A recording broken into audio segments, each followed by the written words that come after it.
It was good, dog. Today we're going to be talking about FaZeClan. Now I know the title of this video is probably something like, oh, FaZe Kalei is ungrateful. Trust me, we'll be getting into that, but first, we need to provide some context for the people that don't know what the heck is going on. So let's start here. Here we have the FaZeClan Twitter account posting this mysterious video with all this white code here. For the people that are too lazy to zoom in and see what the text says, don't worry, FaZe Banks got you. He soon quote tweeted the video and assured everyone that these are the remaining FaZe members that are still a part of the roster. And if you're also too lazy to count all those names, there's 14. One of those 14 happens to be my favorite Twitch streamer ever, Stable Ronaldo. He was recruited into FaZe in like 2022.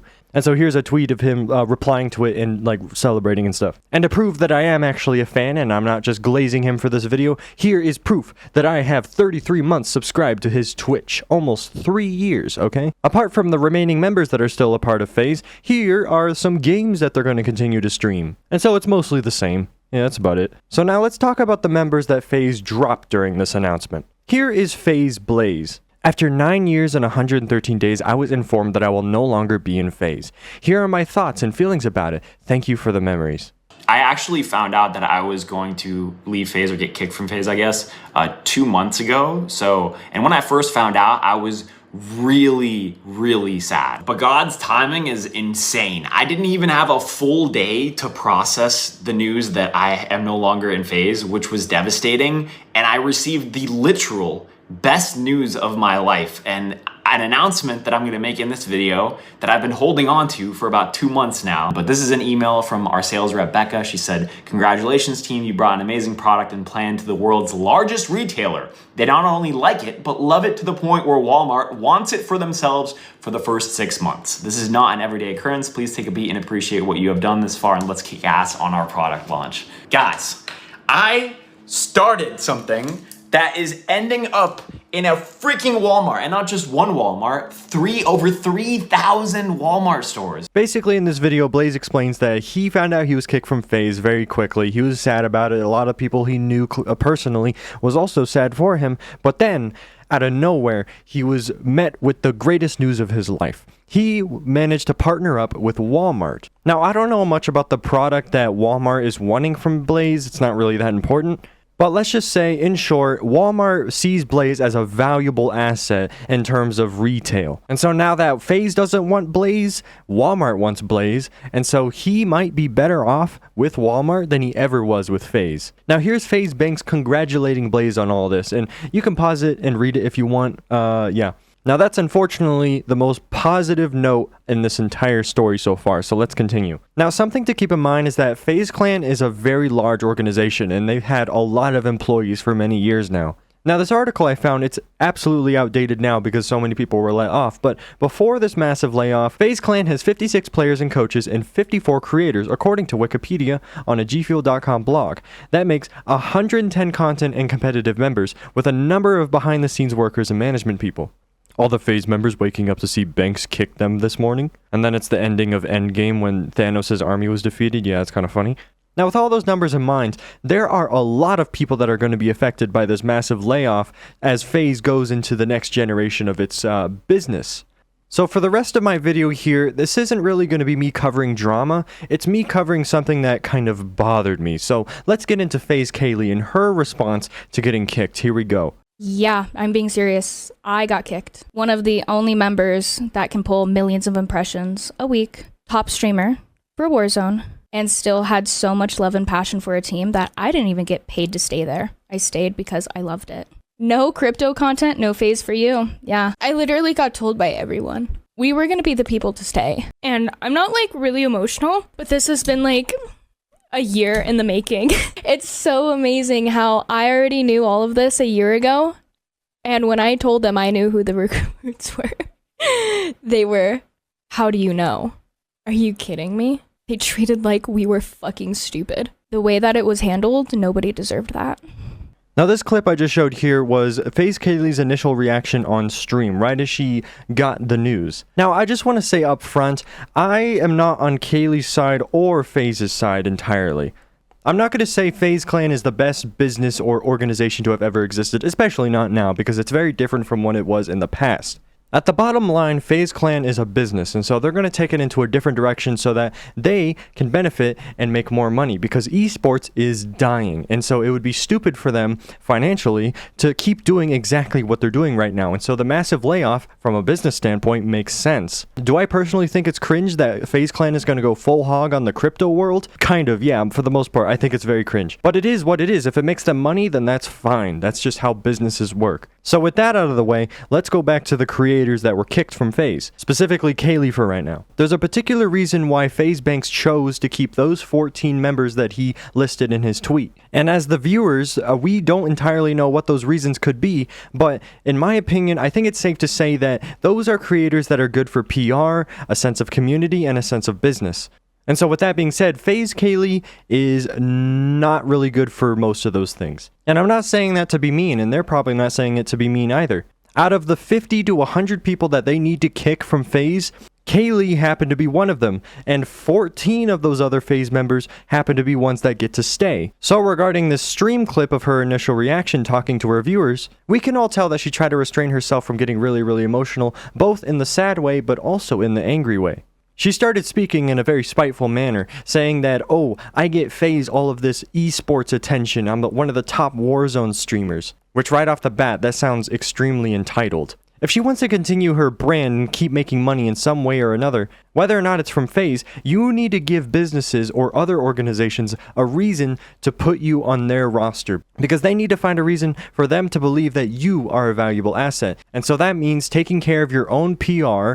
So in most cases, that would mean don't spread hate speech, don't bully very important people, don't slander entire companies that you get paid by. Now, I'm of course not going to ignore the fact that towards the end of the video, she shed light on some shady things that FaZe did or said while she was being kicked, or found out that she was going to be kicked, or found out that other people were going to be kicked, and I'm not going to deny that. FaZe is not totally clean here. It is very suspicious that they don't want to have 100% transparency with people. But Kalei in particular, acting as entitled as she is, claiming that she's a very valuable asset in the Warzone scene, that does not matter. FaZe does not care. They're moving away from the esports scene slowly but surely. So what's truly the problem in all this? It's the fact that Kalei is this entitled and threw that much shade toward a company that she previously worked for and got paid by.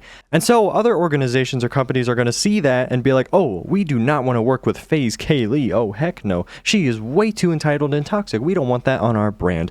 Goodbye. Now, I remember when Kalei was first recruited into FaZe in like 2021, I'm pretty sure, and I loved watching Warzone streams at the time, as well as playing the game. I was correct. When Tfue wasn't playing or streaming the game, I would watch FaZe Kalei, and she was correct, but then she quit for a while and played Apex, so, you know, I kind of just fell off. But from my observations while watching her streams, I could tell that she was relatively toxic, which of course is normal for gamers, but I had no idea that it would leak into her PR, i.e. slandering FaZe right after they dropped her and being entitled and, you know, narcissistic a little, you know? So enough about Kalei. Let's go over other FaZe members that were a lot more humble than she was on that stream. Here's what FaZe Swag had to say. A lot of people were tweeting me saying that, I better learn how to flip burgers. I better get ready to learn Chinese and stuff like that. But I feel like I've done a good job in representing the brand and kind of understanding what the OGs and their vision that they have and just representing it, man. I work hard, I stream, I build a community, but also I immerse my community and FaZes together and really love doing content with the boys. A lot of the people in FaZe inspired me to do what I do now. So, and especially with Nuke Squad, like that whole Nuke Squad inspiration comes from FaZeClan. With the company just continually going down, and after we went public,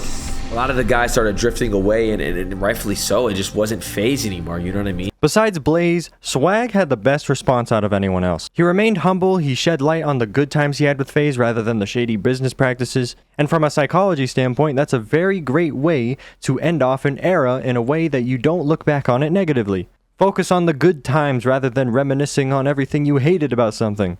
And then here's FaZe Kitty. I was told over the phone, and I'm not going to say who it was, but you know who you are, that FaZe could not manage me internationally because I moved to Finland, which is bull.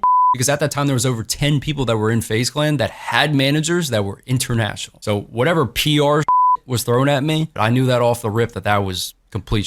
Just a couple of weeks ago, actually, Banks unfollowed me. And normally I wouldn't give a shit about unfollowing social media, any of that, because I hate social media. I don't even really use it that much. But I did check his following just to see. He still follows people that have openly and publicly on FaZeClan and himself, but he still follows them, which is why I found that whole thing very, very weird. And I showed that to a few other people, including people that are in FaZeClan right now. Every single person found that to be weird. I don't have any beef with Banks. Banks is literally the person that recruited me. I appreciate everything he's done for me over these years, but I do find that very, very weird. Now, Kitty does throw shade towards Banks for unfollowing him, but still following these other people that probably hate him 10 times more than Kitty does. But the difference is between him and Kalei is that he's not putting himself on a pedestal to say, oh, Banks, you need me in Faze. And finally, here we have Faze Dirty. Yo, what is going, guys? It is Dirty here, bringing you a new video that I didn't expect, but kind of did at the same time. So I got a call from Tommy Temper last night that I wasn't going to be with FaZeClan going forward. I get it, like, times have changed. It is what it is. I mean, it's just bad timing for me. I'm in Houston right now for my boy Gary's birthday, and happy birthday, Gary. So I wanted to make a more official video, but I want to get a video out ASAP because I'll tell you guys what's going on. So now, basically, in the video, Dirty talks about how Faze has been changing a lot over the years, and it's not the same Faze that he knew when he was younger. So with that being said, he's pretty alright with being kicked. He's gonna move on, he's gonna do other things, it is what it is. So I guess a lesson here, folks, is nothing lasts forever. Always have a fallback in case if your number one thing goes number 0. Or something like that. Now, as I was preparing for this video, Kalei did upload a full video talking about this whole thing of her getting kicked, and so I haven't watched it yet as I'm recording this, and so I'm gonna do that real quick right now. Dang, okay, this video was much better than that stream clip. She addressed the whole situation like a mature adult, and partway through she said something along the lines of her and many other members had this passion and drive, and then them being kicked from Faze is just a shock and stuff. And she understands the business standpoint of why they were kicked. It seems like since that stream clip occurred, she had some time to think about everything that's been going on and everything that's going to happen in the future, and she's like, you know what? Maybe this is okay. Maybe they don't need me after all. And so then she makes the video and uploads it, and I watch it here, and then I regret everything I ever said in this video here today. You see, we got the good ending. I didn't need to rant about this at all. But with that stream clip out there, and her initial reaction and transparency, you know, being out there in general, and people are able to see it, and people are able to see how she would react to being kicked from a big organization. A little bit unfortunate, but overall, I wasted all of your time here today. None of this stuff matters. Nothing I said here today matters other than the fact that this whole Faze thing happened in the first place. Just forget all the Kalei stuff.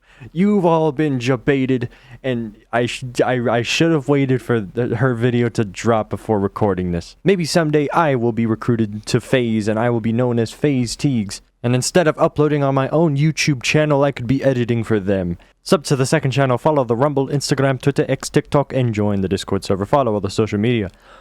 Bye-bye.